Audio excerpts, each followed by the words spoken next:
Welcome my friends, this is Maniacal Incorporated and you join me in the midst of another Steam Next Fest demo week. I've been trying out some of the demos over on the Maniacal Inc. Twitch, having great fun with them, and here's one that I've really enjoyed, Great Houses of Calderia. The name already gives us a kind of a Game of Thrones vibe, a bit of a Dune vibe, with the Great Houses of the Landsraad. There's a big medieval or Renaissance Italian merchant family feel to it. So it's like Crusader Kings, but just the Republic DLC from CK2, maybe the Conclave DLC, and the Royal Court DLC from CK3. They're the vibes I'm getting from this. So we're gonna check it out. Welcome to the Great Houses of Calderia. You can already see in the background the map. The map is incredible. We're going to do a quick tour of the world of Calderia. And before we get into the game itself, we have 12 months. The demo is going to go on for 12 months. And we've two kind of goals. One is to raise our population, and the other is to deal with the after effects of a war. So this is going to be our city, Bugina. And this is our home. Here's our family members. We're going to get to meet them in a minute. We're mostly concerned in the demo with population management. And we get to build some buildings, and we get to put our family members in control of productivity for certain professions. So here is the aftermath of that war. We have recently been defeated and vassalized by the Vicenza, or by this territory, and in the next couple of months they're going to come to us and demand something. It could be increased taxation. We're going to have to do a kind of a conflict with them, a social conflict, which is a really interesting way of emulating intrigue and negotiations. I think it's a really innovative way, and we're gonna see how that works now shortly. So we're probably going to try and get our reputation up with these guys. And then we have the first steps in winning progress. So controlling resources, we have negotiations, and our general advice. So here is the world of Calderia. And it looks absolutely incredible. You could spend ages zooming around this place. When I was playing on Twitch, one of the devs dropped in, or somebody who's involved with the game, Conan the Vegetarian, and advised a couple of places to check out. I'd already seen this area. This looks amazing. There's a little boat. You can see waves crashing in against the coast. But Conan said to take a look down here. So at Orsa, there's nothing here we can click on, so not like these actual cities that we can negotiate with. But we have a kind of a Greek Acropolis feel to the whole thing that's going on, this island, and there's a lighthouse. And then if we zoom all the ways over here, we have, first of all, a big lake. I don't think this is actual Italian or Latin. Maybe it's Latin, but I think I saw somebody who felt that this was Lake of the Crater. And we have a big dam up here, which they haven't done a huge amount on actually talking about the lore of this world, if there even is any. But I did see on the Fire Squid Discord, so Fire Squid and Resistance Games are involved in this, that this dam is basically storing all the water that comes down here. Glaciers melting and the water comes down. And finally, the last thing that I will show you. Look at this. This is just incredible. We have this big bridge leading out. We have these. It's a pity you can't zoom in a bit closer, and it's a pity that you can't rotate the map just yet. But you have this massive bridge leading across into this area. I can't wait to find out the lore of this. You have this wall. I imagine these slopes are so steep that forces can't get up there, so you basically just have this wall, and then it's just wall after wall after wall, these repeating circles leading up to this tower. What is the story behind that? Anyway, look, I literally could spend the whole day looking at this map. We'd better get something done. So we're over here in Bugina. There's no lore. There's no kind of political scenario just yet. We have our maps across the bottom. I think it's relation. So this tells us who we are positive and negative with. Feudalism is the one that tells us that we are vassals of these guys, Vicenza, and we are the overlords of Novergamo. I think that changes. No, it doesn't. That's always the same. The family that we start with and the families in all these regions are completely different each playthrough of the demo, so far at least. So it's not like something like CK3 where Flanchina always starts off in the same place and all this kind of stuff. We're going to... what I was saying was there's no... This is the capital, but we don't know if there's actually any political hierarchy at the moment. So you'll see these guys are described as Subdus King, and we're a Subdus House. I know from the trailer there's talks that there's going to be an emperor and things like this later on. So anyway, like I said, let's get started. We will arrive in Bugina. And here on the left we have our family members. We are House Murka. How appropriate. And here is the head of our family. And their parents, who I don't think are... so they're deceased by the looks of it. Maybe that's why they're greyed out. And then we have our husband, our two brothers, our sister. And is this our son? It is indeed. So this is completely random. This changes from playthrough to playthrough. Sometimes I've seen that it's members of my family, maybe a brother who has a child. So generally you start off with 2 generations, yourself and a spouse, brothers and sisters, and either a child or a nephew or niece. Here are our professions.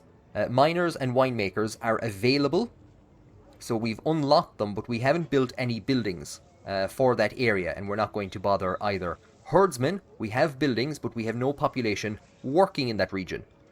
We have a lot of population working in farmers, a couple in the vineyards, builders, and in the Borg, which generates gold. So you can see here what it's generating, and here are our resource holdings at the moment. Now what we could do is we could take a population from farmers and we could drop them down into herdsmen, and we would begin producing meat and hides. I'm going to put them back. If we click on farmers, our goal is to reach 12 population. We have 11 at the moment. And how we get the population to grow is we make them happy. So we have to give them things. And at the moment they're being compensated with crops, 0 growth. If we compensate them with hide, it goes up to 1 growth. And with wine, it goes up to 2 growth. As you can see, we don't have a lot of wine.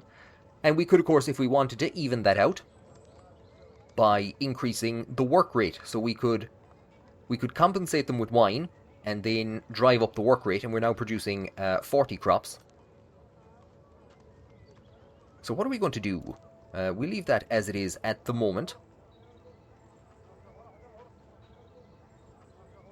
The UI is... So again, this is a demo. It's not even early access. I've seen some of the devs mention on some streams that early access might be coming by the end of the year. UI is not great at the moment. Getting information across is not great, but that's all going to come with time. So literally at the moment, it's a matter of just drag your person over to one of these professions.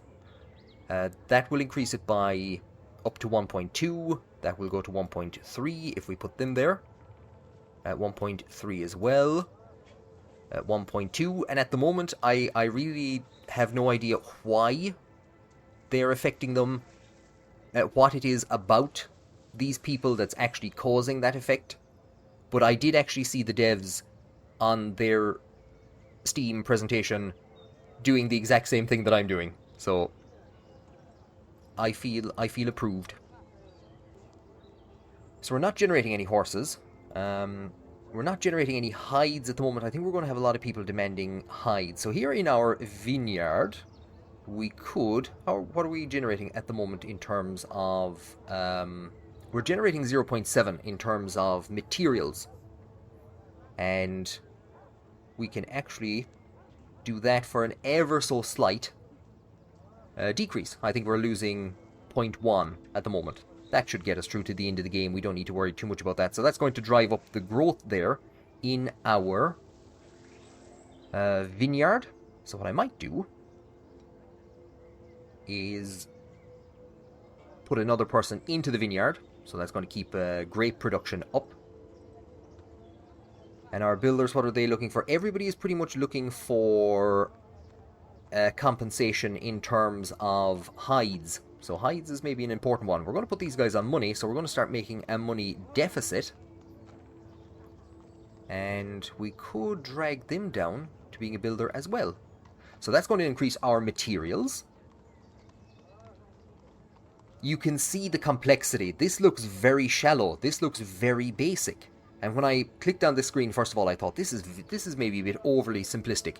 You can already begin to see the depth to this. Did I mention there are buildings? Again, I imagine the UI is going to be improved upon greatly. Clay pits, which we already have. Housing level 1, which I think we already have. There isn't a huge amount of buildings that we can actually get at the moment. So we have the viticulturalist. So we need a keep to build these buildings. And if we come up to the Burg, we can build a keep. It'll take 250 days, 1,000 materials, tons of gold, crops, and metal ore. So I don't think there's anything that we're in a position to build just yet. I know there is something all right. For herdsmen, I think we need a keep for this, do we? It's saying we need to keep. It's available to us, so we could actually build a Master of the Hunt. This will give us a... I'm going to call them counselors. So this will give us somebody that we can use in interactions later on. We'll deal with that later. Now, we have a couple of things that we want to do. First of all, we are going to take a look at the options that we have. You'll see when we hover over an area, these are our overlords. We can declare war. It's all locked out for the demo. Declare war to humiliate, to vassalize, conspire, demand support. We have diplomatic actions. A courtier, we can embargo another family, embargo a specific result. We can send a member of our family to stay semi-permanently at another court to provide relations bonuses to that family and to give 2 levels of intrigue. We can... a character in his or her youth years may become a squire for another character. This way he or she will be focused on learning more military skills. So I'm wondering, is this the ward? I did see there's a ward option as well. We're going to conduct an official visit to our overlords. So here is the representative of our family. We're told why members of our family don't like each other. If we had other options, we could drag them in, but not at the moment. So this doesn't look like it's going to go good. And let's see what else we can do. So we do have somebody who can... a Minotaur, Murcha, could be sent as a... as the character will be based on the family's court family relations will increase. So do you know what? We will also send our son to be a squire of our overlord. And we can actually pick who they're going to be squired to. So who would we squire them to? These are all the members of the family. So it's basically drag and drop. And we can see their traits: diplomacy, economy, intrigue, and military. So let's see, who would be a good... He's good military. Our kid is not so great on military. Seems to be good on economy and intrigue. So who are good economy and intrigue people? Saturnine, we can't bring him back. He's good on the old economy. Saturnine, off you go. There you go. Have a good old time, the two of you.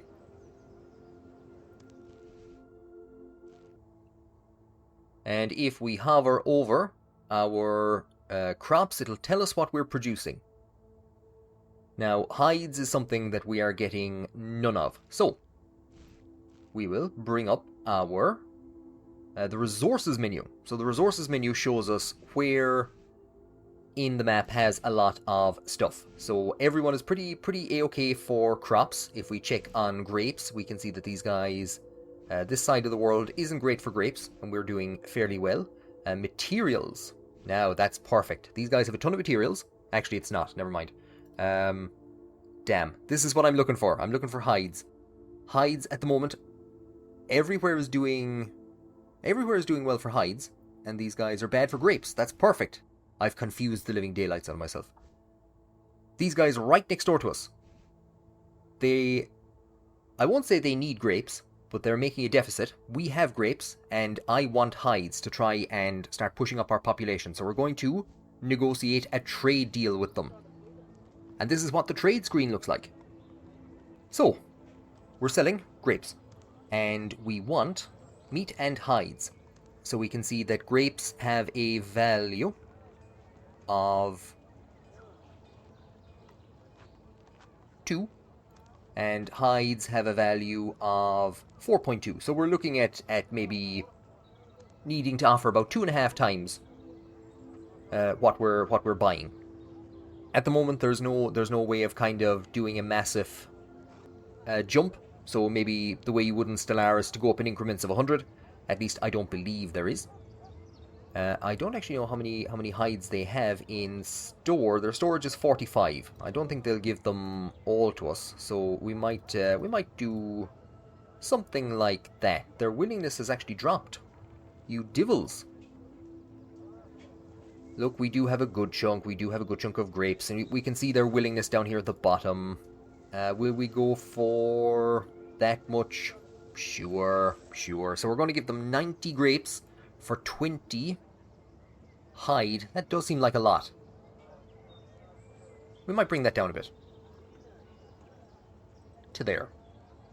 Now it's going to be done over 5 trips, which is, again, maybe a bit much. You can bring it down to 1. It doesn't seem to affect the willingness. We're going to put it at 3. So it's going to take 52 days in total. So it's not like we'll say in Stellaris where everything is traded instantaneously.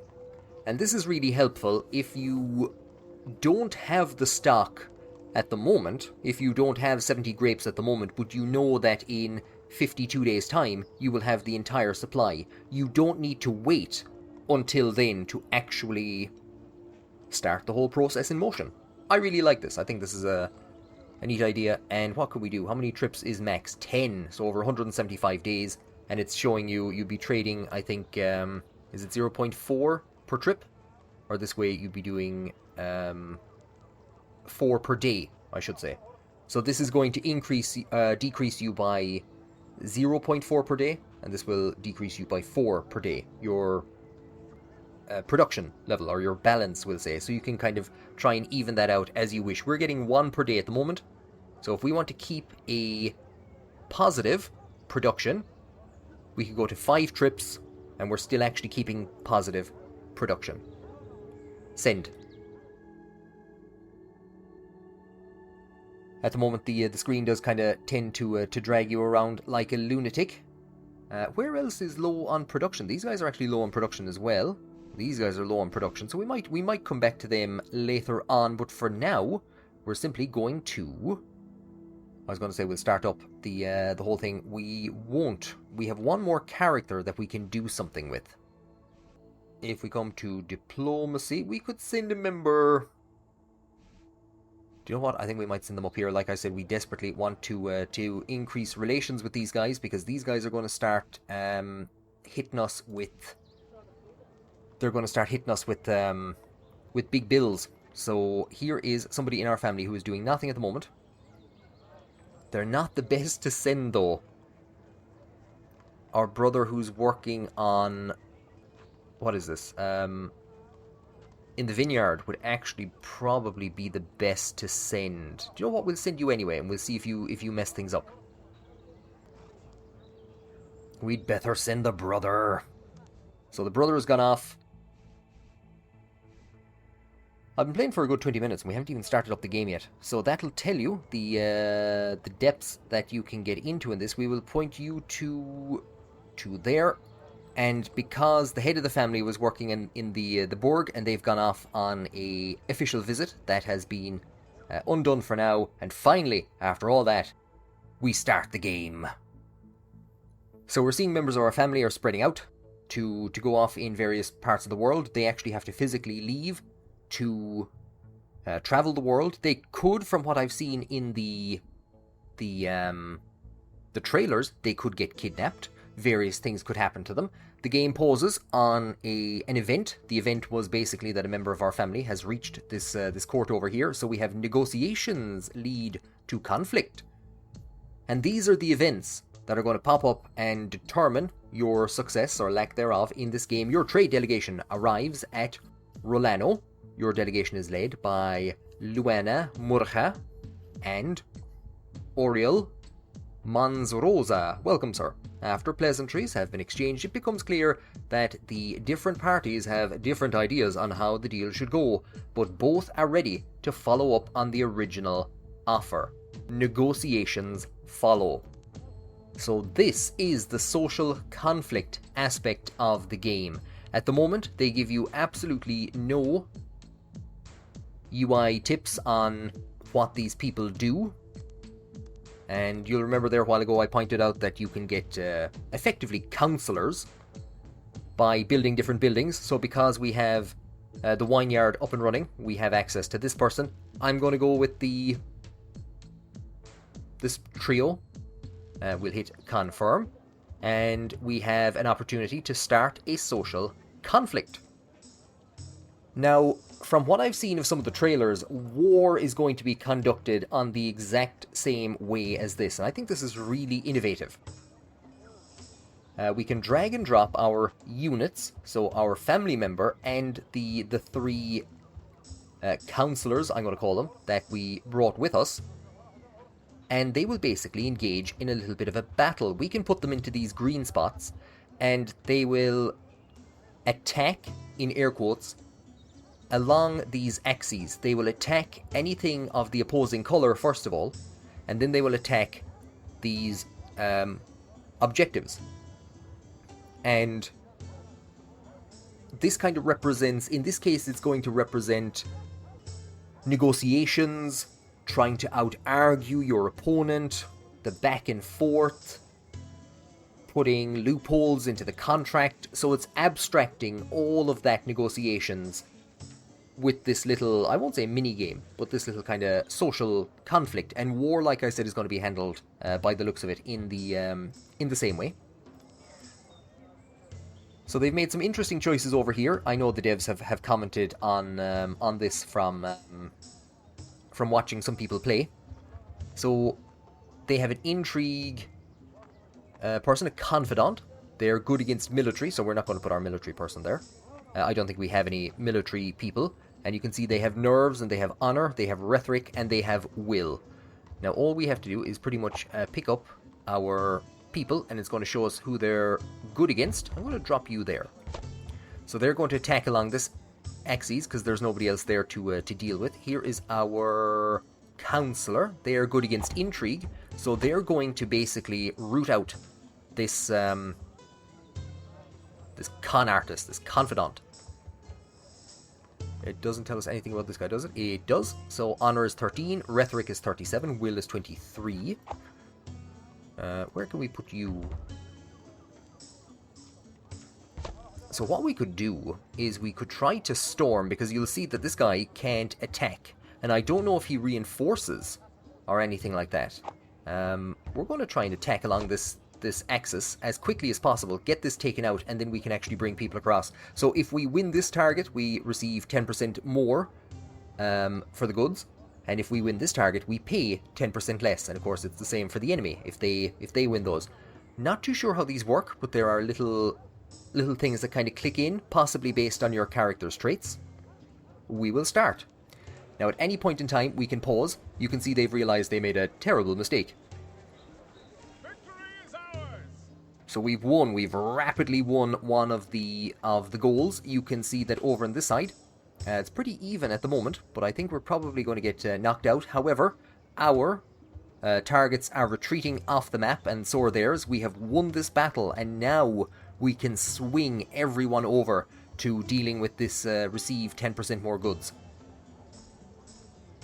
So once they hit the bottom, we can kind of see who might be a good idea. Let's put them in there, and we could probably get the Confidant up there. So they're going to begin hammering this guy.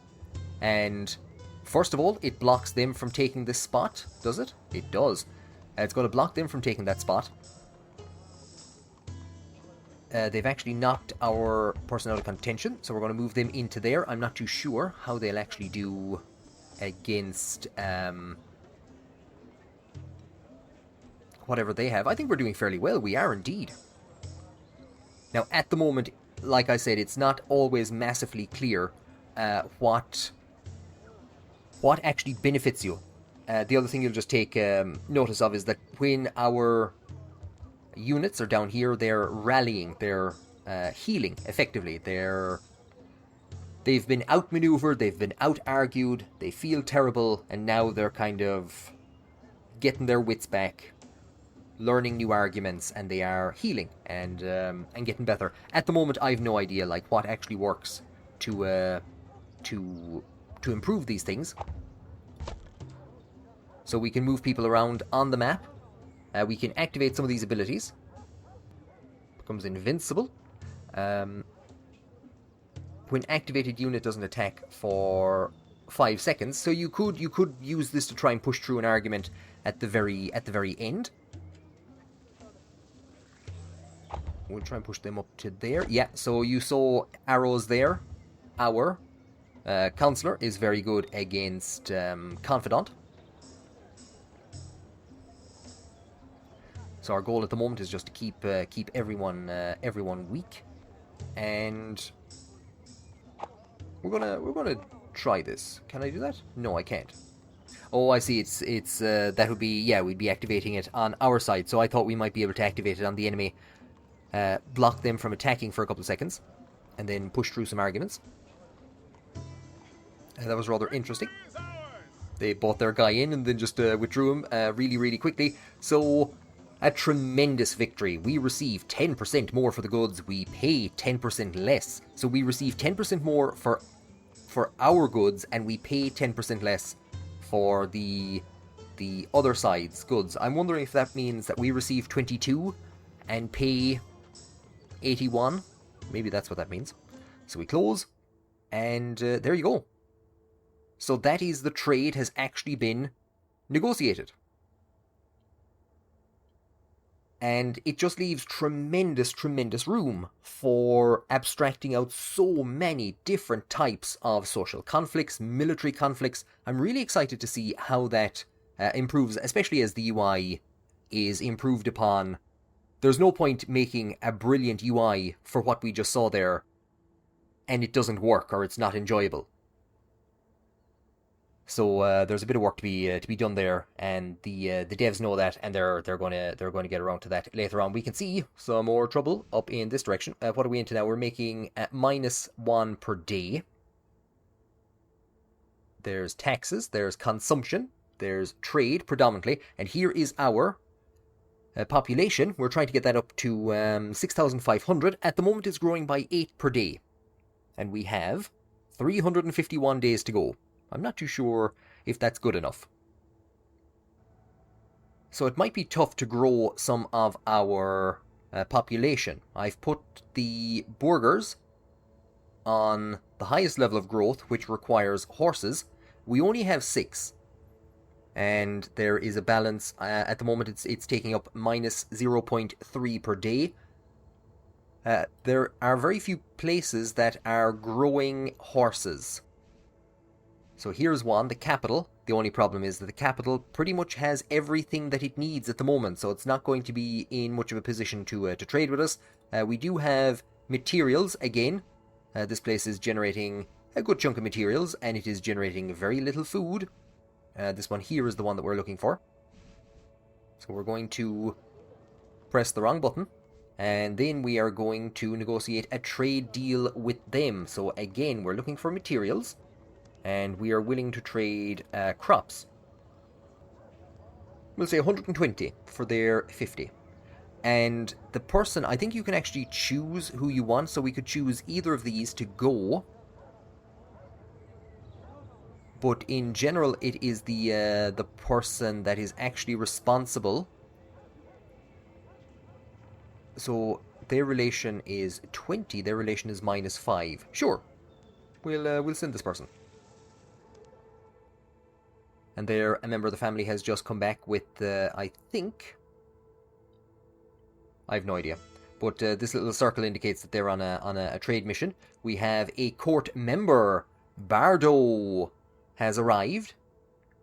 On the night of Bardo's arrival, Grara arranges a ball for their court. Participating in group dance could be a chance to raise status in the company. Impress them with your skills. So again, we don't really know much about him. We can't really... He's not really telling us anything about him. He's daring, he's modest, and he's calm. And the other thing is, unlike CK3, it's not telling us what the results are. So we could have him flirt while dancing. We've no idea who this person is. We can't really... There's no way of actually clicking on them at the moment. They're the head of the family. Probably... Is it a good idea to flirt with your overlord? Maybe in Stellaris, but for now we will impress them with our skills. Performs well enough and in harmony with the other courtiers. And Grara welcomes Bardo formally in the court after the ball. And we have an official visit. So that was our brother, and we arrive for an official visit a couple of minutes afterwards. Perla Murica has come to Verona to mend the relations with her family and the Travisano family. Or to mend relations between them. But our brother just did that with his dancing.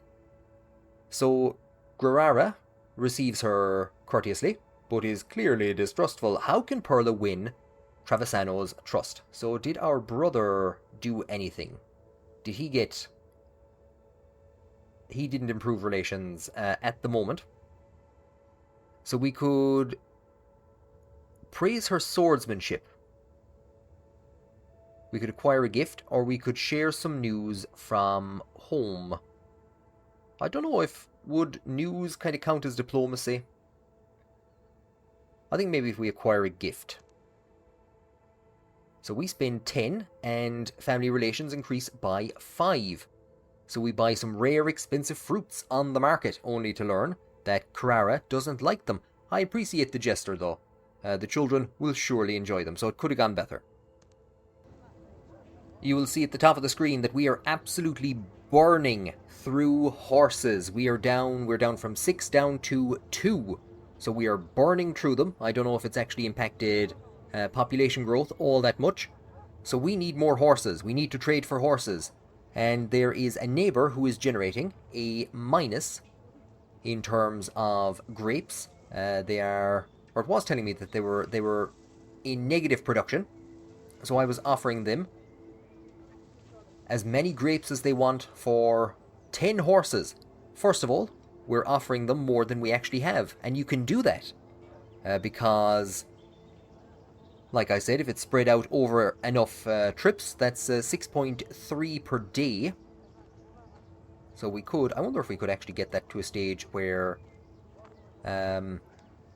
you could offer more than you have, but balance it out on the balance there. But they have no interest. Why not?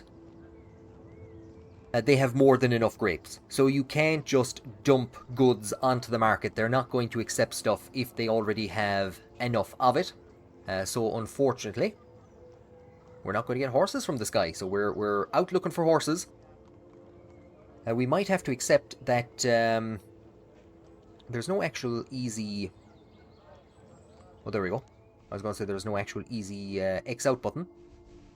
The map does a bunch of kind of crazy things when you zoom in and out. So if we take a look here, They might have to stop eating horses and go on to the wine, so we might have to try and either find a place that supplies wine, or we might have to try and get our own winery up and running, which is something that we can do.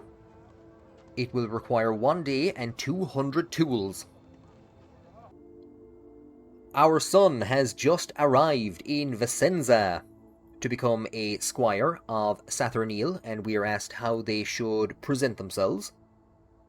Should they show admiration, give an eloquent speech? They're 11. Or cite the family's histories. They did just beat us in a war, so I'm not too sure that's a great idea. We are trying to... Sure, we'll show admiration. We should have probably checked his actual stats. Saturnine is surprised by the mature manners and the literacy of a Minotaur, as he appoints him as a squire. So our relations with the... what would you call them? The Vicenza branch of the Moroches has increased. So like I said, they're gonna come down to us at some stage and bait us up. A trade delegation has just arrived at Bugina from somebody else. So it is from the D'Amatos. They're asking us to sell them 389 grapes, and they are offering us 472 gold. We can accept, we can ask for more, we can offer less, or we can refuse. That is... I'm going to accept that. So, there's increased relations because of... I presume just because we accept it. Both seem optimistic about the new partnership. So we're now losing grapes. How is that possible? With what we are producing and with what we are selling, we are now generating minus 0.2 per day. Nothing that we need to worry massively about, I would think. However, we do need to worry about the loss of horses. So we're gonna put you down to there. That's interesting. It's still at 2 growth, but we don't actually have any horses, so I'm not too sure what happens there. Not too sure how that works. And of course, we can always put them back onto to grapes if necessary. So I was saying it doesn't look as though anything happens when you run out of goods. I was wrong. So because we've run out of wine for our burgers, they were very unhappy. So we're now at 0 growth on the Borg itself. We will put our ruler in there to start generating more money. We're actually on the verge of running out of money. Not too sure how we got into that scenario. So we might need to try and go and sell something for money. We might have been suffering a financial penalty, possibly. Not too sure. Things aren't looking too bad at the moment. We still have 304 days to go, and we are at a population of... something. Perla Murka, overseer of Borg, is worried about the well-being of her workers. Some of them won't respond when addressed politely or at all, and she feels responsible for the situation. Discontent between workers could mean many kinds of trouble in the future, so Perla decides to either work alongside them or ease up on the punishments. So this is our actual our ruler, and of course we are running into a bit of an issue with money. Quite a lot is being consumed. I think I know why that is. We'll go and check that out now in a second. We'll ease up on the... I think we'll work alongside them. We'll see how that goes. Decides the best way is to set an example. And many of them are dumbfounded about this and don't really know how to cope with the situation. Working there is more distracting than inspiring, so I'm not too sure what that actually does. We are improving, or we are pushing up a population somewhere. With we have no herdsmen. I was just freaked out why population growth was decreasing there for a second. Builders are consuming quite a lot of money at the moment, so we're going to have to just get some money together, put them on hides. That's a bit of a pity, because I was hoping to get the farmers onto hides. That's going to generate a big deficit. But, yeah, we'll just put them on crops and see if we can get some money together through trade. Will House Mudaka be able to grow to 12 population to power its economy? Will their son, a Minotaur, grow under the guidance of Saturnine to become a great squire, maybe a great military figure to guide the next generation of the family? Will we be able to agree a fair taxation policy with our overlords? Unfortunately, we're not going to know the answer to any of those questions today. The demo crashed. This has been a problem with some of the people who have streamed the game on Twitch. Again, it's a demo, and my main goal was to just show you the core functionality of the game, which we got through in its entirety. We didn't get to see any of the stuff that's locked off, so I've just loaded up again. And we have, again, this is a brand new family. This is the Bayonas.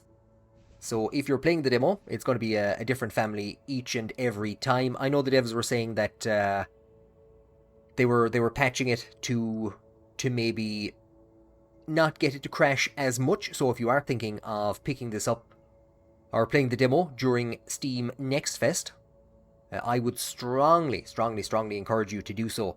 And even if it does crash, I mean, it is a beautiful map to look at, and the bit that you can get through is fantastic. I did finish the game, but I didn't win because it was my first playthrough and I had no idea what I was doing. Here's just another more built-up city to look at quickly. Subdus House Segera. They have a fortress. They have farmers. So we have Borg in that position. They have fortress. Farmers, vineyard, builders, herdsmen, miners, winemakers, smiths, freeholders, crafters, scholars. So again, that has a lot to do with some of the buildings that you can upgrade. I am amazed at the potential that this has. If we come to buildings very quickly, there's fortress.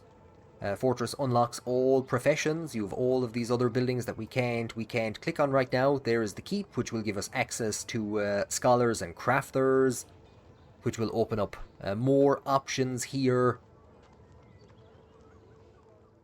Like I said, the trailer talks about the Emperor.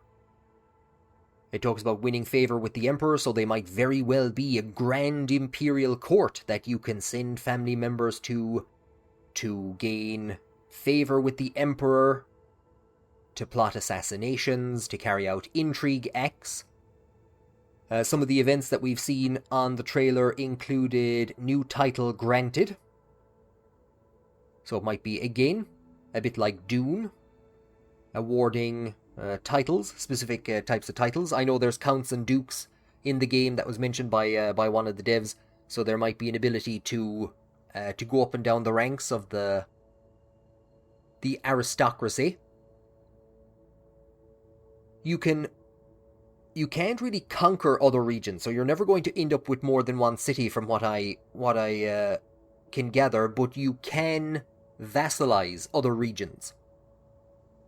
And they have said as well that you might be able to move from your starting location.